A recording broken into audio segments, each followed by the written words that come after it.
Welcome back ناظرین. Programme کے شروع میں نے آپ کو بتایا تھا کہ جو بینکنگ سیکٹر کے سربراہان اور مالکان کی ملاقات ہوئی تھی وہ بیسکلی تو نوجوان پاکستان، کامیاب نوجوان پاکستان کے شعبے کے لیے تھی کہ ان کو لونز کیسے دیے جانے، اور پرائم منسٹر کا بہت زور تھا. لیکن اس میٹنگ سے بینکنگ سیکٹر کیا لے کے گیا وہ ہم آپ کو بتانے جا رہے ہیں کہ حکومت نے شرح سود یعنی کہ انٹرسٹ ریٹ جو 7% پہ لے کر آئے تھے کرونا اور کووڈ کے دنوں میں، اور انہوں نے کہا تھا کہ جی لوگ کیونکہ اپنے قرضے نہیں اتار سکتے اور بہت مشکل ہے تو اس کو انٹرسٹ ریٹ کو کم کیا تھا. لیکن اس ملاقات کے بعد بینکنگ سیکٹر نے اپنی مشکلات بتائیں اور انہوں نے کہا کہ جی اب ہمارے لیے بہت مشکل ہوتا جا رہا ہے، لوگ اپنے ڈپازٹس بھی نکال رہے ہیں تو اس کو بڑھانا پڑے گا.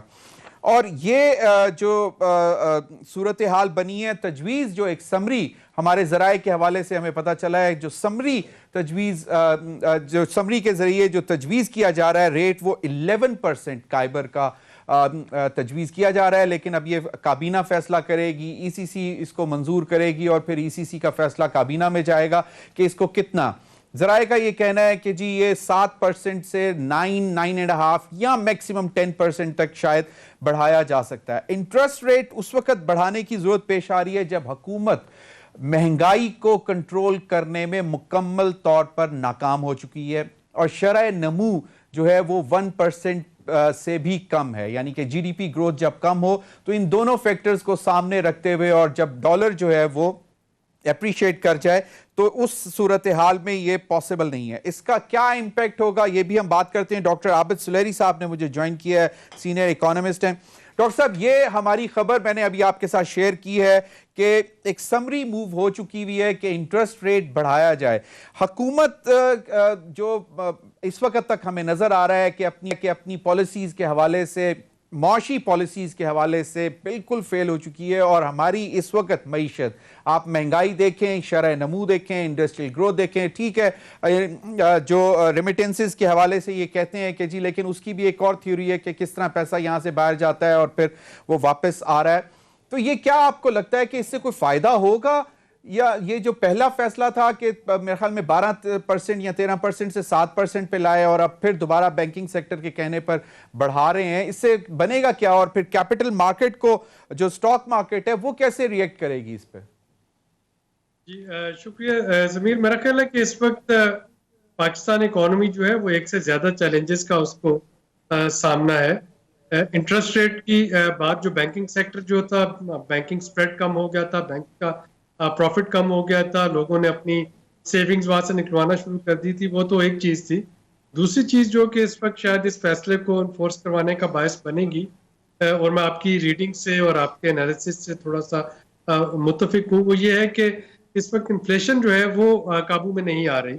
آلدو کہ یہ ہماری جو موجودہ انفلیشن ہے یہ ڈیمانڈ پش انفلیشن نہیں ہے. ڈیمانڈ پش انفلیشن وہ ہوتی ہے جس میں کہ پیسہ بہت زیادہ آ جاتا ہے لوگوں کے پاس، اور لوگ جو ہیں وہ پیسے لے کے سب مارکیٹ میں پہنچ جاتے ہیں، بہت زیادہ چیزوں کی ڈیمانڈ بڑھ جاتی ہے، سپلائی کم ہو جاتی ہے اور وہاں پہ چیزیں مہنگی ہوتی ہیں.